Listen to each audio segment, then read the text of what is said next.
आप सभी का हमारे YouTube channel fun with Ayush 7985 पर हार्दिक स्वागत है। आज हम लोग पढ़ेंगे श्वसन प्रणाली के बारे में, यानी कि रेस्पिरेटरी सिस्टम के बारे में। रेस्पिरेटरी सिस्टम पता होना चाहिए किसे कहते हैं। अंगों का वह समूह जो सांस लेने में हमारी सहायता करता है वो क्या कहलाता है? श्वसन तंत्र कहलाता है। ठीक है, श्वसन की क्रिया क्या कहलाती है? ऑक्सीकरण कहलाती है। इसके फलस्वरूप हमें ऊर्जा मिलती है। जब भी हम सांस लेते हैं तो क्या होता है, हमारे शरीर ऊर्जा भी बनाने में हेल्प करता है। ठीक है, सांस लेने में यही वजह है क्या है कि जब मृत व्यक्ति का शरीर ठंडा हो जाता है, क्योंकि वह सांस नहीं लेता, ऊर्जा बनती नहीं है। सांस लेने से क्या होता है? ऊर्जा बनती है। और मृत व्यक्ति सांस लेता नहीं है, उसका शरीर ठंडा हो जाता है, क्योंकि शरीर क्या है? ऊर्जा नहीं बना रहा होता। हमारा शरीर जब तक कि गर्म रहता है, जब तक हमारा शरीर ऊर्जा बनाता है। ऊर्जा बनाने में हेल्प कौन करता है? सांस। सांस जब हम लेते हैं तो हमारा शरीर ऊर्जा बनाता है, ऊर्जा बनाने में हेल्प करता है।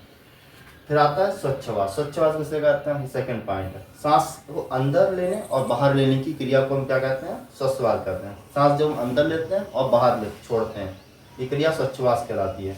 लेकिन अगर हम बात करें श्वास लेने की क्रिया, तो सांस लेने की क्रिया निश्वासन यानी इनहेलेशन कहलाती है।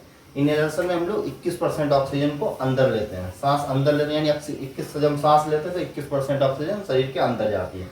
लेकिन अब सांस छोड़ने की क्रिया क्या कहलाती है? निश्वासन कहलाती है। निश्वासन में जो है 17% ऑक्सीजन हमारे शरीर से बाहर चली जाती है। ठीक है, सांस लेने की क्रिया को इनहेलेशन और सांस छोड़ने की क्रिया एक्सहेलेशन कहते हैं। ठीक है, इनहेलेशन में 21% ऑक्सीजन को शरीर के अंदर लेते हैं और एक्सहेलेशन में 70%। जब हम सांस छोड़ते हैं तो 70% ऑक्सीजन बाहर चली जाती है।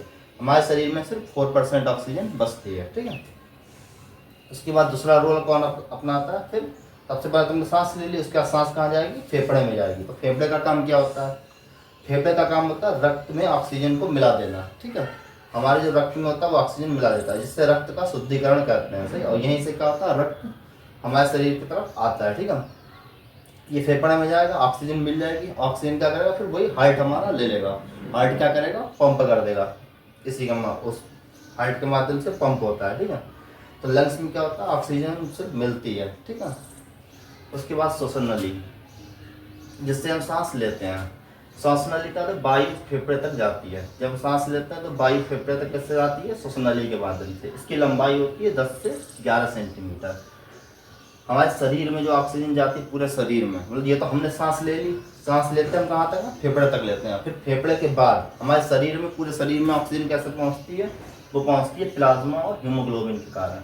एक कारण अगर हीमोग्लोबिन कम होता है तो क्या होता है? ऑक्सीजन का परिवहन कम होता है और इंसान को चक्कर आने लगते हैं। ठीक है, हीमोग्लोबिन के द्वारा 97% होता है और प्लाज्मा के द्वारा 3% होता है। ठीक है, ऑक्सीजन का परिवहन हम ऑक्सीजन लेते हैं सिर्फ फेफड़े तक। ठीक है, फेफड़े का पूरे शरीर में ऑक्सीजन पहुंचाने का काम होता है हीमोग्लोबिन और प्लाज्मा। हीमोग्लोबिन ब्लड में पाया जाता है। ठीक है, और ब्लड पंप करता है हार्ट के माध्यम से। ठीक है, तो ये ऑक्सीजन का परिवहन पूरे शरीर में होता है वो हीमोग्लोबिन और प्लाज्मा के कारण। हीमोग्लोबिन 97% पाई जाती है और प्लाज्मा 3%। फिर आता है TLC, इसको बोलते हैं टोटल लंग्स कैपेसिटी, यानी कि हमारे सांस लेने की जो क्षमता होती है। सही है, एक बार में अधिकतम सांस जो ली जाती है उसको बोलते हैं TLC। एक बार में हम 6 ml सांस ले सकते हैं। ठीक है, एक मानव होता है वो 1 मिनट में 16 से 18 बार सांस लेता है, यानी हम लोग, और छोटा बच्चा होता है वो 14 से 30 बार सांस लेता है। ठीक है, TLC होता है हमारी जो सांस होता है, एक बार में हम जितनी सांस लेते हैं, इस जितनी सांस लिए बस यही, ये क्या कहलाएगी? TLC, यानी कि हमारे शरीर लंग्स की जो क्षमता होती है वो। और इसको क्या बोलते हैं? बाह्य श्वसन। फेफड़े के द्वारा जब हम सांस लेते हैं उसको क्या बोलते हैं? बाह्य श्वसन। फिर ये सांस क्या होता है? कोशिकाओं में जाती है। ठीक है, तो कोशिकाओं में जो श्वसन होता है वो किसके क्या कहलाता है? आंतरिक श्वसन कहलाता है। और जो फेफड़े में श्वसन होता है वो क्या कहलाएगा? बाह्य श्वसन। अब कोशिकाओं में जो श्वसन होता है वो 2 तरीके से होता है। एक तो अनाक्षीय श्वसन होता है, दूसरा ऑक्सीय श्वसन होता है। अनाक्षीय श्वसन के लिए ऑक्सीजन की जरूरत नहीं पड़ती है, वहीं पे ऑक्सीय श्वसन के लिए हमें ऑक्सीजन की जरूरत पड़ती है। अनाक्षीय श्वसन जो होता है वो कोशिका द्रव्य में होता है।